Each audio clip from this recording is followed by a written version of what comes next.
Hello and welcome back on the Parisian Mall, the channel dedicated to giving you all the insights and information about how to move to Paris. And in this specific video, we're going to see together how to actually find a home in Paris, because that is one of the most difficult things to do when you have to move to Paris. But don't worry, because you will get there. And without further ado, let's get right into the home hunting process of how to find a home in Paris.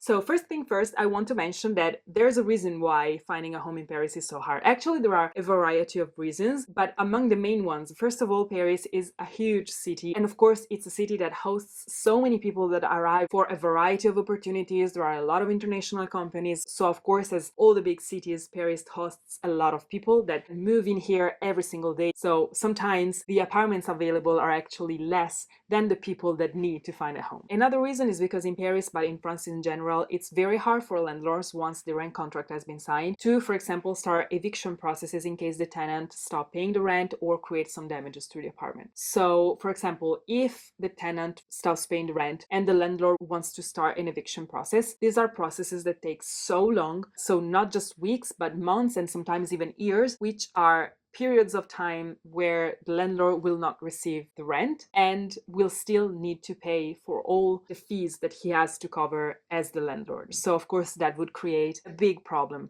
for the landlord. And another reason is because in France there is what is called the winter truce, which is a period of time that usually goes from November the 1st to March the 31st, and it's a period of time during which every single eviction process is suspended, because those are the coldest months in Paris, and so the government wants to avoid that people that are evicted risk to find themselves outside and exposed to the cold temperatures of the winter period. So bearing in mind all of these, for landlords it's absolutely mandatory to be able to evaluate the possible candidates for their apartments in a super deep way. And that's the reason why looking for a home in Paris will require you to provide a series of documents that sometimes are specifically French documents, which makes finding a home in Paris a little harder than what we may be used to in a different country. So that's the reason why I wanted to start this video proposing you some alternatives which you could evaluate in terms of short-term rentals when you have to move to Paris for the very first period of time, because having a temporary solution just for the very beginning would allow you to have the time to put together all the documents you will need to find a home in Paris, and most importantly would allow you to be physically in Paris and be able to actually go look at the apartments, because that's a very important thing to do when you're looking for your future home. And also because if finding a home in Paris it's not super easy when you're already in Paris, if you're trying to find a home when you're not in Paris yet, that could be even more difficult. So that's the reason why probably finding a temporary solution that you can directly book online before arriving in Paris, and then arrive in Paris, settle down and put together everything you need for your future home, could be a solution to evaluate. So what are the temporary solutions you could think about? First of all, of course, Airbnb. Airbnb is absolutely well known for offering temporary solutions, but I have to say that most of all recently Airbnb reached very high costs, meaning that if you're evaluating a solution for 2 to 3 weeks, 1 month, 3 months, Airbnb could be very expensive. But of course it's up to you. Now, Airbnb not only offers the apartment solution, it also offers you the possibility to actually rent a room inside an apartment, and that could be a little less expensive. So that's also a solution that you could evaluate. And of course you have to remember that sometimes Airbnb allows you to have a discount applied if you book for periods of time longer than, for example, 1 week. That being said, there are 2 additional solutions that you could evaluate which would offer you a temporary solution, which are Paris Attitude and Spot a Home. So Paris Attitude is actually a platform very similar to Airbnb, but it's studied exactly for short-term rentals, meaning that it offers solutions and apartments for periods that go from 1 month to 3 months, 6 months, even a year, 2 years, as long as you want, but they have monthly prices. So you could absolutely evaluate it. You can filter depending on the kind of the area you're looking for, the apartment size you're looking for, the budget you have, and Paris Attitude will show you all the results. You have to bear in mind that the prices you will see on Paris Attitude may be higher than a regular monthly rent for a normal apartment in Paris, but that's of course because it's a platform, it's an agency, and also you have to consider that sometimes inside the price that you see for the monthly rent of Paris Attitude, every amenity is included. So for example, the Wi-Fi, electricity bill, heating, or air conditioning during summertime. So usually they are included, but you can take a look at it. And I have to say that that could be a very, very useful solution if you're looking for something fast and temporary. Also because Paris Attitude doesn't require you to upload all the documents you would need for a normal apartment, but you have to book just as you would do on Airbnb. And another solution very similar to that is Spot a Home. Spot a Home is a platform that's very similar to Paris Attitude, but it also gives you the option to rent a room inside an apartment. For example, there are a lot of landlords that have available rooms and they place them on Spot a Home so that you can book the room and stay for 1 month, 3 months, and of course pay less than a whole apartment. Now, the positive thing about Spot a Home is that again, you don't have to upload specific documents. You just need to create your personal area and book for the period of time you will need. Of course, you will need to be accepted by the landlord, but again, you can have a very specific idea of the kind of landlord because you can read the reviews of people who actually stayed in that specific apartment, because as always, going and live to someone that you don't know is always something you need to be very aware of. So having the possibility to read reviews of people that already stayed there is a positive thing for you to create an idea in your mind of the kind of person you're going to live with. And most importantly, it will allow you to also connect with the landlord if you have some concerns, if you have some budget issues, or if you have some specific requirements, you can directly activate a conversation with them. So Spot a Home and Paris Attitude are, of course,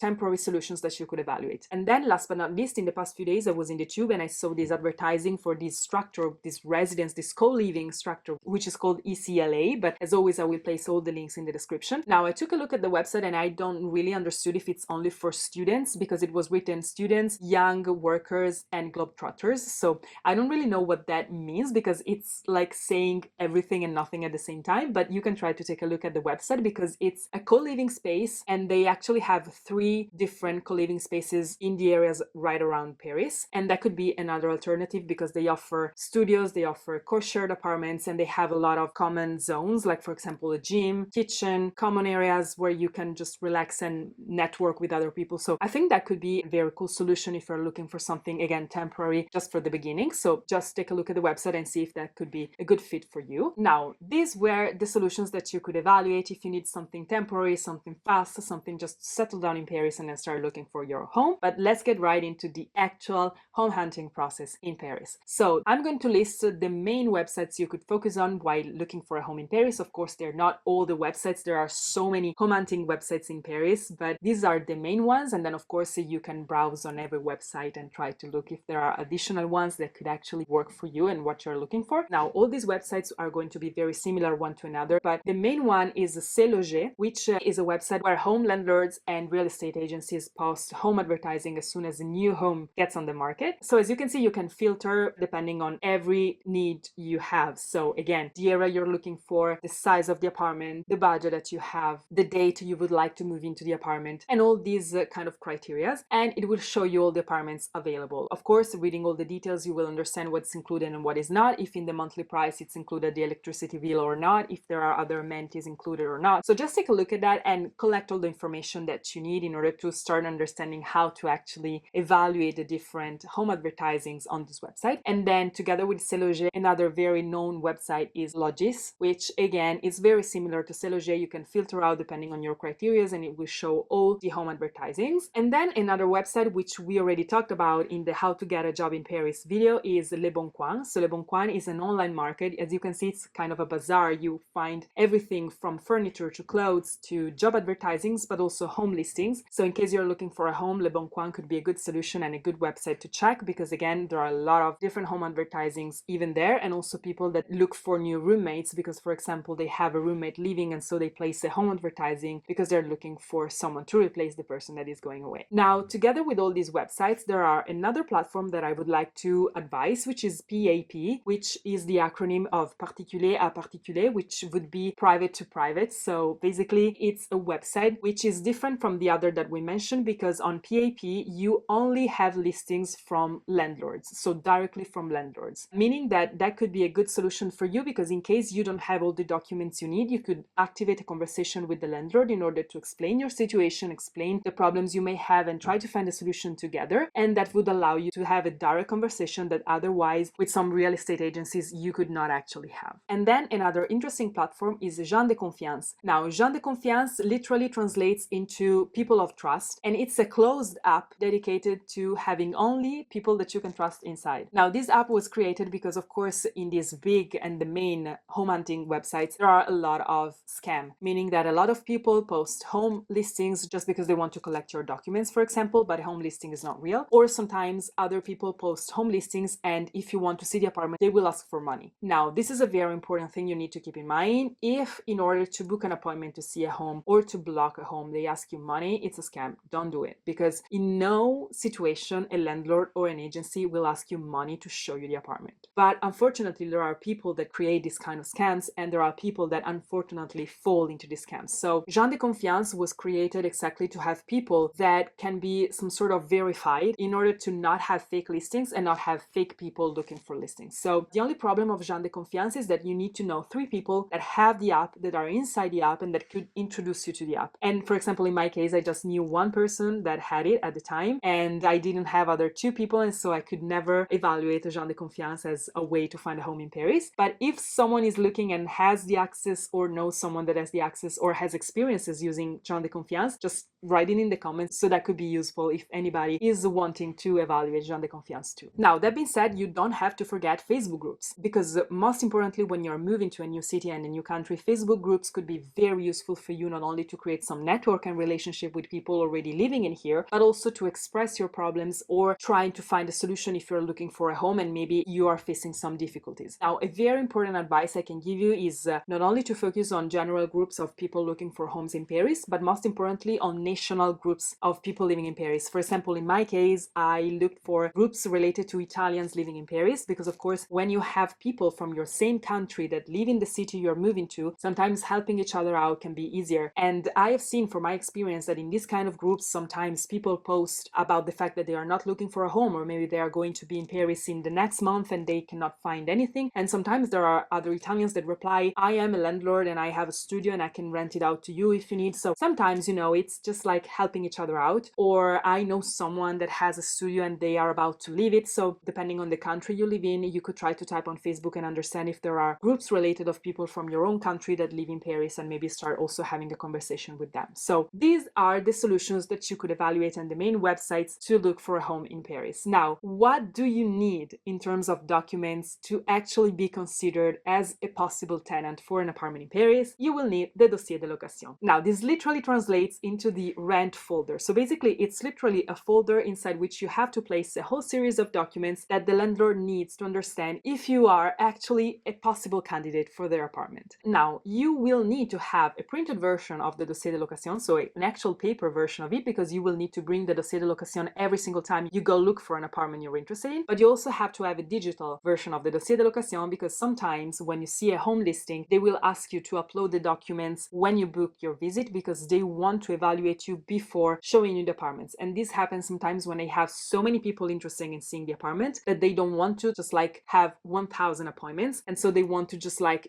filter out people before the actual appointment. So just be prepared to have both versions, paper and digital, and let's see which kind of documents you need to place inside your Dossier de Location. So first of all, of course, you will need your identity document. Usually identity card or passport is okay, but I want to tell you, even though it's European Union and your identity card is going to be okay, for the Dossier de Location, most importantly, if you're not French, the passport is better. And I'm saying this just because on the passport, every single data is translated in different languages, meaning that this would allow the landlord to actually understand what are the data of interest. Then you will need to place your work contract or a document that states your professional situation if you are, for example, a freelancer. Together with that, you will also need to add your last 3 paychecks or your last tax notice. Now, you need to bear in mind that most importantly for the paychecks, French landlords actually prefer the paychecks to be of a French company, meaning that if you want to add, and this reconnects to what I was telling you before, that maybe a temporary solution for the beginning would allow you to actually have the time to put together all the documents you need for the Dossier de Location, because for example, even having the time to actually collect your first 3 paychecks in the French company would be a good thing for your Dossier de Location, because otherwise the landlord could actually feel not sure. But also because another difficult part of finding a home in Paris is that if you're still in your trial period, landlords are very much scared that you're not going to be confirmed, and so they are scared of signing a rent contract with you, and then maybe you're not confirmed at work and they find themselves with a tenant that is not going to be able to pay the rent anymore. So if you present paychecks from a different company in a different country, which makes even more clear that you just moved and that you're more likely in a trial period, that could not actually help you. So having the time to collect your French paychecks would be better, but still you can try. Then you need to add the indication of your RIB, which is the French IBAN, meaning your French bank account. And if you watch my previous video where I talked about how to open a bank account in France, the reason why I did that video before this one is because opening a bank account in France is actually what will open for you the doors to every other procedure you need to activate, because to find a home in Paris, they will ask you to already have a French bank account open. And that's the reason why you will actually need to take care of that before finding a home. And again, that's the reason why you could find a temporary solution for the very first period in order to also have the time to open a bank account. But still, in my previous video, I also explained how you could open a bank account if you're not in France yet, which is also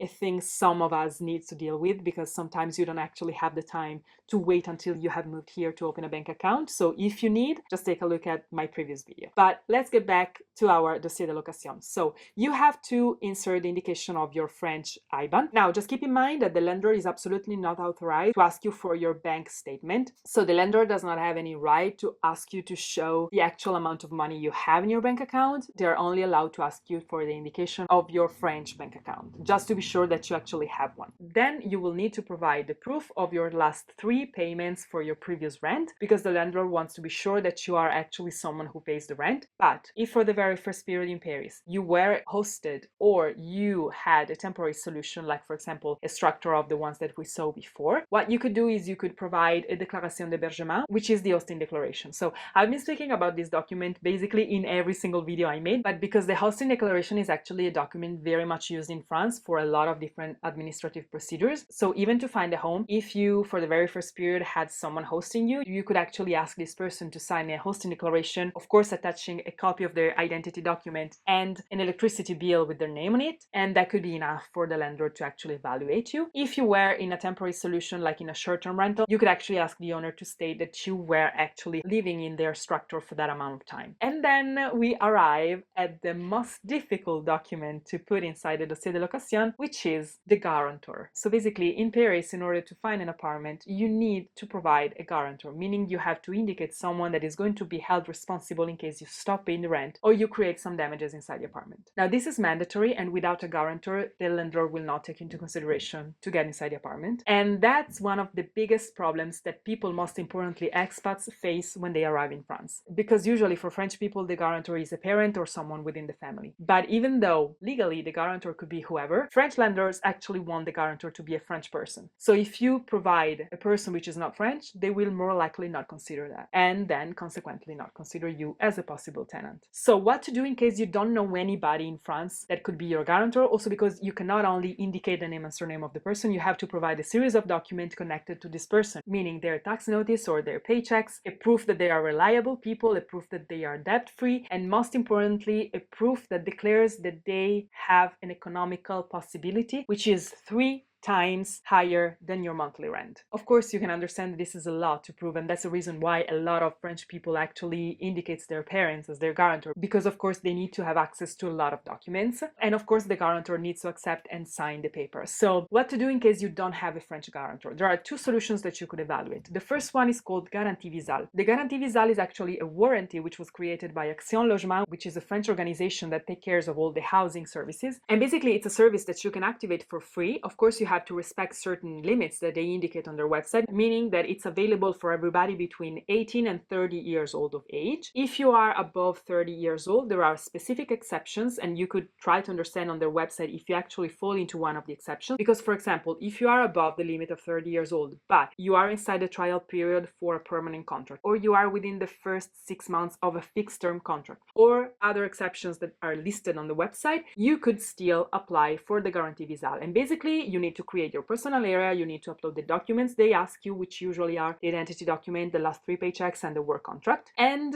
within a couple of days, they will let you know if your request was accepted and if you're going to be covered by the Guarantee Visal, which means that basically they will take care of this warranty part. And in case you stop paying the rent or you create some damages to the apartment, they will pay the landlord. Of course, once they pay the landlord, then you will need to give the money back to the Guarantee Visal, but they will create a specific payment plan based on your needs. But this is a very important thing, because once you get accepted with the Guarantee Visal, they will send you a certificate that you can print or take digitally and place inside your dossier de location. So you will be able to provide the guarantor part. Now, of course, if you're a student, if you're going through an internship, there are a whole list of criteria and a whole list of different documents that you need to upload. But if you take a look at the Visal website, you will see and you will understand based on your specific situation what you need to upload. Now, if you don't respect the criteria as required from the Visal to be a possible candidate for this kind of warranty, you could evaluate GuarantMe, which is another service very similar to the Visal, but it's open to everybody with no age limits. Now, the Visal is free, absolutely free. So once you get accepted, you don't have to pay anything to be covered by the Visal. On the other hand, with GuarantMe, you will need to pay a fee to be covered by their warranty service. Now, what you will need to do is pretty similar to the Visal. You will need to upload a series of documents, but GuarantMe requires additional documents, for example, your resume and also your bank statement. So if the lender is not authorized to ask you for a bank statement, the warranty services are, because they want to see what is your economical situation before accepting to cover you with a warranty. So you will need to upload a series of documents, and again, you will need to wait a couple of days to understand if they accept your request and if they will support you in terms of being your guarantor. Now, for the GuarantMe services, as I said, that you have to pay a fee, but if you take a look at the website, there's a simulator where you can place the ideal monthly amount of the rent and how many people are going to live in the apartment, and based on that, it will tell you how much the yearly amount of the fee you will need to pay will be. So you can definitely take a look at that and try to do a couple of trials to understand if that's something that you could actually afford to do or not. Now, you have to bear in mind that not every landlord accepts this kind of warranties. So when you look for home listings, usually it's indicated if the Visal guarantee or the GuarantMe or other additional external warranties are accepted instead of a physical guarantor. So this is of course a very helpful solution, because in case you don't have a guarantor, you don't have a person to indicate as your guarantor in France, these solutions could actually help you complete your dossier de location. Now, of course, both the Visal and the GuarantMe may not cover the whole amount of the rent, but in the certificate they will send you, you will see the maximum amount they will in case cover if you stop paying the rent. So you can just take a look at the websites and grab all the information you need. Now, once you have put all your documents together in the dossier de location, you can definitely think about adding additional documents that could actually help you present yourself to the possible landlord, which usually are the resume, because the resume, of course, would allow you to present yourself also on a professional side, and that would, of course, help you in making sure that the landlord creates a professional image of you. But then you could also think about adding the reference contact of your previous landlord if you have good relationship with the previous landlord, and of course if the previous landlord accepts to be a reference contact for you, because that could help you in giving an additional proof to the landlord that there's a reference contact that could actually prove that you're a good tenant, that you're reliable, that you pay the rent on time. I don't know, everything that could be actually positively stated about you from the previous landlord. And then an additional document that you could add, most importantly if you're still in the trial period, to just make sure that the landlord doesn't feel like super scared about that, is you could ask your manager, for example, to write a couple of lines about you and about the impression they have about you, of course if they have something positive to say, because that could actually support you in making the landlord understand that even though you are still in the trial period, you are a good professional and the company is actually happy of you. Now, these were all the documents you need to add inside your dossier de location. As I said before, you will need to have a paper version of it because you will need to bring it physically when you go to the apartment showings, and you will need to leave it to the landlord so that the landlord can evaluate you. But then you will also need to have a digital version of it, because sometimes, again, in order to book a showing, they will ask you to upload the dossier de location. Of course, just be careful because these are personal documents you're uploading, so make sure to use watermarks on the documents so that you can, for example, write, diagonal writings on it to make sure that the documents are not going to be replicated.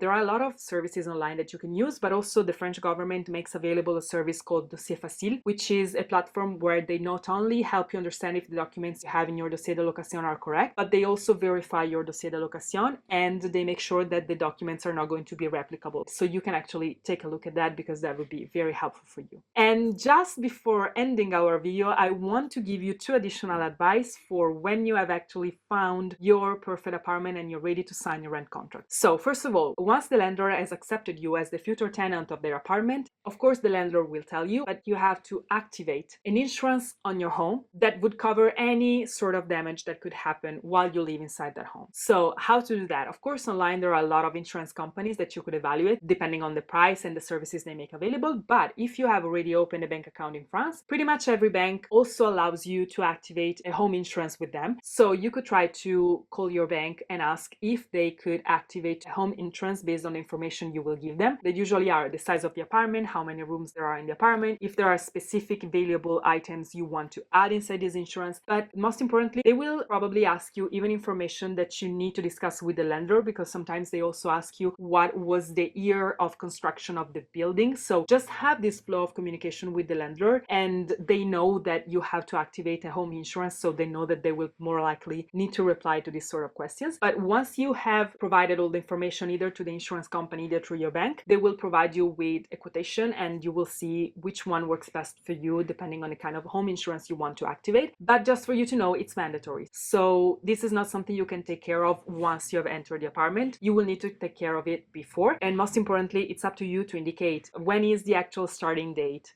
of this home insurance, and usually it's the date that you have decided together with the landlord as your first day inside your new home. And the second thing is that when you arrive to the signature of the rent contract, you will more likely be asked by the landlord or the agency to pay a security deposit. Now, the security deposit usually depends on a series of factors. For example, how many times you are required to pay the rent. So if you are required to pay the rent every month, every 2 months, every 3 months, and if the apartment comes furnished or unfurnished. Now, just to give you an example, for a furnished apartment where you will need to pay the rent once a month, usually the security deposit is 2 months of rent. So when you sign the contract, the rent contract, in that moment you will need to pay for 2 months of contract as a security deposit, which means that you still need to pay for the actual rent of that month. But the security deposit is needed from the landlord because if when you will leave the apartment, you will leave it with some damages or something like that, the landlord already has an amount of money they can use to repair for those damages. Now, of course, it doesn't mean that they will need to use all of the security deposit, but still it's important for them to have a security deposit where they could actually take the money from in case you create some damages. Now, right because of that, when you sign the rent contract, the landlord should arrive with what is called the état des lieux, which is the state of the premises, which is actually a paper where they state the actual state of the apartment. And you actually have to evaluate that paper in order to understand if what is stated in that paper is actually real and the landlord didn't forget anything. Because if when you go away from the apartment, the landlord says that you actually did some damages, but those damages were already there when you entered the apartment, it's better for you either to have that written in the state of the premises, or if you are too emotional the day of the signature of the contract and you don't really pay attention to that, what I highly recommend is when you're entering your new home, just take pictures of everything, because at least you will have pictures of how the apartment looked like when you actually entered it. So we reached the end of our video. I really hope that these advice are useful for you. I know that looking for a home in Paris is such a difficult process, and I know myself by experience how anxiety can actually reach the highest levels when starting the process of looking for a new home in a new city, in a new country. But I promise you, you will get there. Even if the starting phase is hard, I promise you, you will end up watching your favorite Netflix show on your new couch, in your new home, with the Parisian roofs outside the window, and you will finally feel home. So if this video was helpful for you, just click on the like button, but most importantly, subscribe to the channel so that we can continue this process of moving to Paris all together and finally become a true Parisian. So as always, I send you my best wishes and my biggest hugs, and see you in the next video.